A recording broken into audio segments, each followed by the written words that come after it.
We have placed the straw bales now in a running bond, one on top of each other.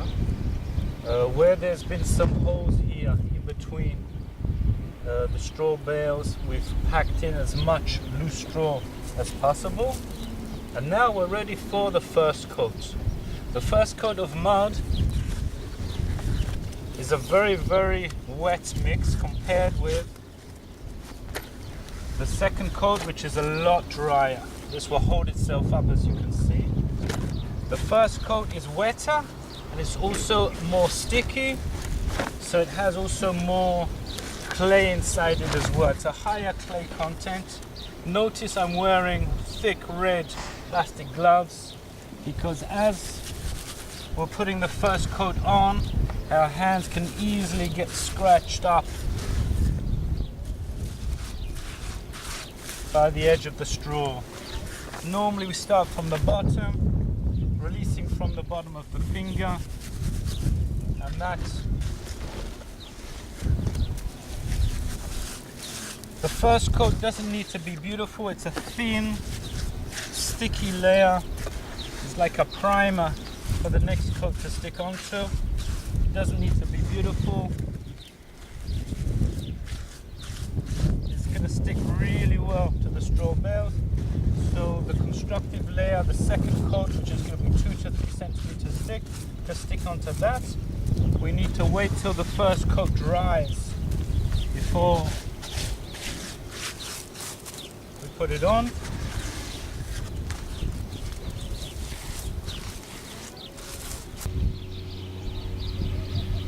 The first coat now has dried. It's been about 24 hours. You can see this is nice and dry. Where there's more mud here, it's still a little bit moist, a little bit wet there, but we can start putting the second coat on. We need to water down the mud to wake up the clay particles.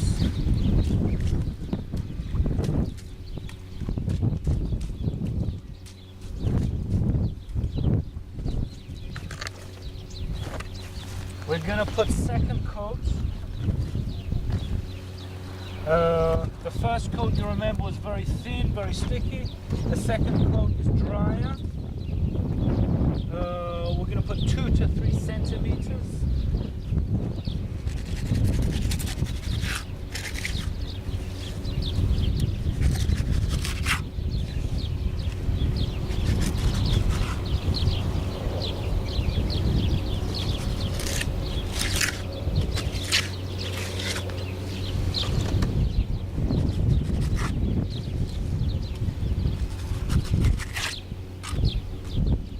If the mud would have been a bit drier, I could have wetted the mud down, put on a thin layer, and then put on the drier stuff. I like to work with the mud a little bit wet.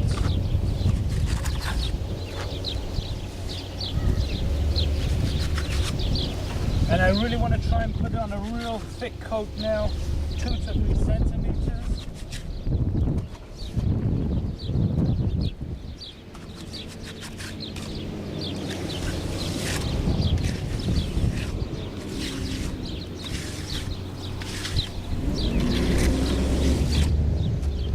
My way of doing quality control is to put my finger in and see what thickness, see if it's thick enough or not, to make sure I really put enough on.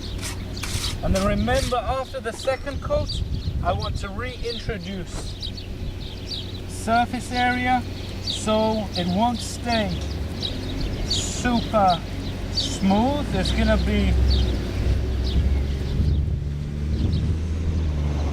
something for the next coat to grab onto.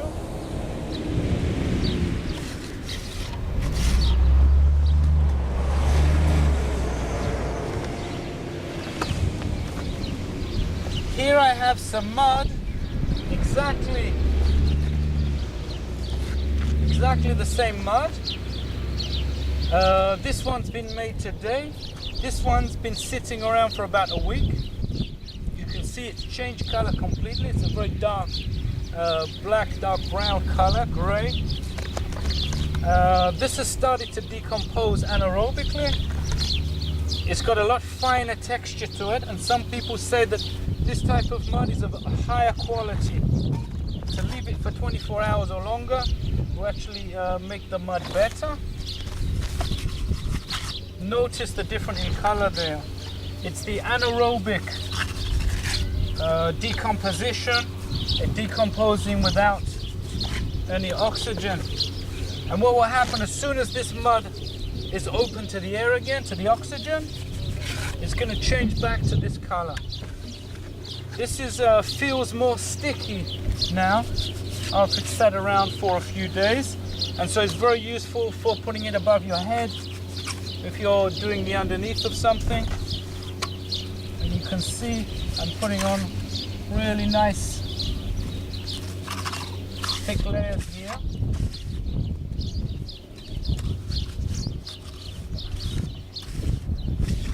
And then I want to do exactly the same thing. Also, reintroduce the surface area, my fingers. It's important to smooth it out with the tools because that gets rid of air bubbles.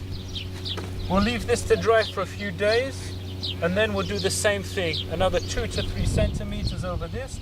But the third layer will be totally smooth, and that will be finished. We won't need to do any more after that.